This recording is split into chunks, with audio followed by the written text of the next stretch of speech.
난임부부, 임산부, 양육모들의 건강한 마음, 행복한 가정을 위해 중앙난임 우울증 상담센터가 함께합니다. 난임 행복맘을 위한 맘 안에. 네, 안녕하세요. 알고 싶고 궁금한 이야기를 들려드리는 알꿍입니다.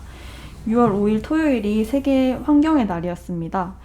1972년에 114개국 대표가 모여서 국제연합 환경회의를 진행했는데 이때 세계인들의 환경 보존 의식을 고취시키기 위해서 개회일인 6월 5일을 환경의 날로 정했다고 합니다. 그리고 얼마 전 5월 30일부터 31일 이틀 동안 동대문 디지털 플라자에서 P4G 서울 정상회의가 개최되었는데요. 이 회의가 녹색 성장과 글로벌 목표 2030을 위한 연대라는 뜻을 내포하고 있고 포용적인 녹색 회복을 위한 탄소 중립 비전 실현을 주제로 회의를 진행했다고 합니다. 그리고 국내 한 자동차 회사와 방탄소년단은 환경의 날을 맞이해서 수소 에너지라는 주제의 다큐멘터리를 공개했다고 하는데요. 요즘 환경을 지키는 게 굉장히 중요한 이슈 같아요. 그리고 바디 버든이라고 하죠.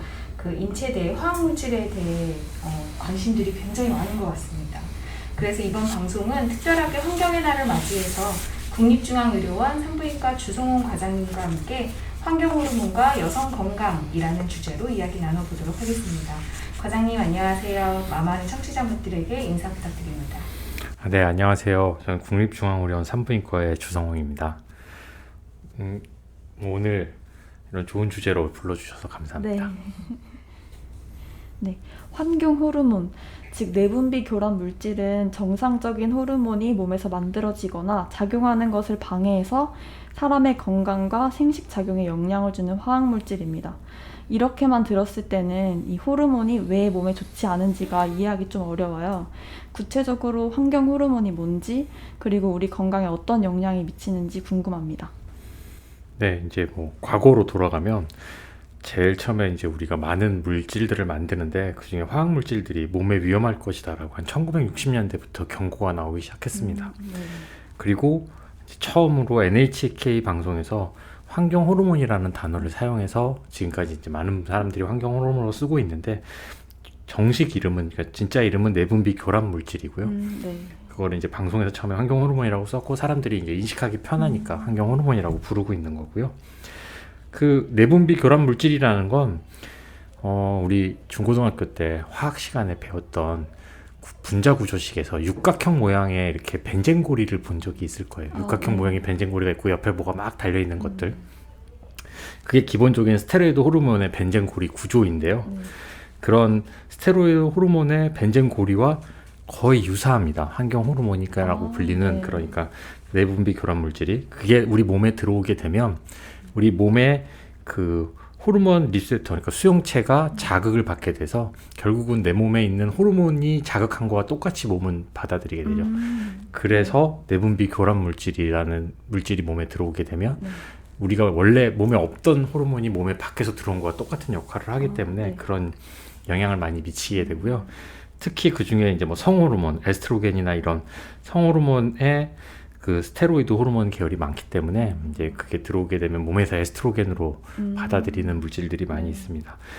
예를 들면 다이옥신이나 다들 많이 알고 있는 BPA라는 그런 화학 물질 같은 것들이 에스트로겐으로 우리 몸에 들어오게 되면 그 활성화가 되게 되어 있는데 오염이 심한 그런 환경에 실험을 해보거나 해보면 진짜로 실제로 물고기나 악어나 이런 것에서 여성화가 되는 것들이 실제로 보이고 있습니다. 그래서 이제 그거를 환경 호르몬이라고 부르는 거죠. 환경 호르몬은 우리가 일상적으로 접하는 다양한 장소에도 있고 쉽게 만지고 사용하는 물건들에도 함유되어 있다고 하는데요. 비스페놀 A, 파라벤처럼 이미 많이 알려진 환경 호르몬뿐만 아니라 정말 다양한 종류의 환경 호르몬이 존재하고 있다고 합니다. 구체적으로 어디에서 환경 호르몬에 노출될 수 있는지, 그리고 종류에 따라서 발생하는 질병에는 어떤 것이 있는지 궁금합니다. 우리가 알고 있는 것보다 이제 상당히 더 많이 있습니다. 실제로 이제 환경 호르몬의 예를 들어드리면 농약 같은 데도 있고요. 그럼 농약은 이제 다양한 식품에 들어와서 우리 몸에 들어오게 되고 있고, 다이옥신이라든지 이런 거는 다이옥신은 이제 소각장이나 이런 데서 연소화물이 연소될 때 발생하는 것들이고, 할로겐 유기화합물류 뭐 이런 거는 건축 내장재라든지 가구라든지 전자제품에 사용되고 있고, 비스페놀 A, BPA라고 부르는 건 우리가 알고 있는 플라스틱 용기, 통조림, 영수증 이런 데 다 사용하고 네. 있고요.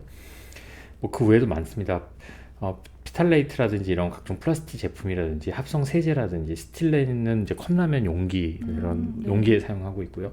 그 외에도 중금속 뭐 그런 모든 많은 것들이 일단 우리 환경에 이미 노출되어 있고 많은 분들이 다 사용하고 있고요. 이런 게 이제 뭐 특히 농약이나 뭐 다이옥신이나 BPA 같은 거는 비만 같은 거에 많은 영향을 미치게 되어 있고, 당뇨나 이상지혈증, 갑상선 질환 이런 것들에 많은 영향을 미치고 있으며, 이런 그런 환경 호르몬이라고 불리는 이 물질들은 우리 몸에 들어오면 지방에 저장이 돼요. 그러니까 배출돼서 없어져 버리는 게 아니고 지방이 몸에 남게 돼서 계속 영향을 미치게 되고, 그래서 신경계나 면역계 같은데 장애를 일으켜서 뭐 심한 경우에는 암이나 소화 발달 장애라든지 퇴행성 뇌질환 같은 거에 영향을 미친다고 되어 있고요.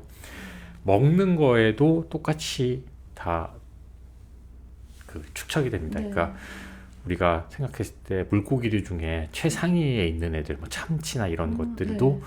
지방에 계속 쌓여요. 그래서 우리가 먹으면 그게 이제 몸에 들어오게 되는 거죠. 뭐 특히 이제 뭐 잘 많이 알려져 있는 거 BPA 같은 거는 상당히 많은 곳에 사용하고 있습니다. 플라스틱이라든지 젖병, 음식 용기, 기타 등등 많은 곳에 사용하고 있는데, 통조림 캔에도 사용하고, 그런 우리가 종이컵 사용하잖아요. 종이컵. 네. 종이컵인데 종이가 물이 지나가야 되는데 종이컵 안에 물이 밖으로 안 새잖아요. 네. 신기하지 않아요, 다들? 아무도 생각 안 하시고 그냥 하시나? 그게 종이컵이지만 안쪽에 플라스틱으로 한번 쫙 코팅을 하는 거예요. 보통 BPA 같은 걸로 코팅을 하는데, 우리가 뜨거운 물을 종이컵에다 놔두고 한참 놔두면 쭈글쭈글해지면서 점점 밖에서도 이제 습기가 느껴지고, 네. 시간이 지나면 그거는 그 안에 코팅돼 있던 애들이 다 물속에 녹아 들어간 거예요. 그러니까 다 녹아 들어가서 그렇게 변한 건데, 그걸 마시면 이제 나는 BPA를 먹는 거죠.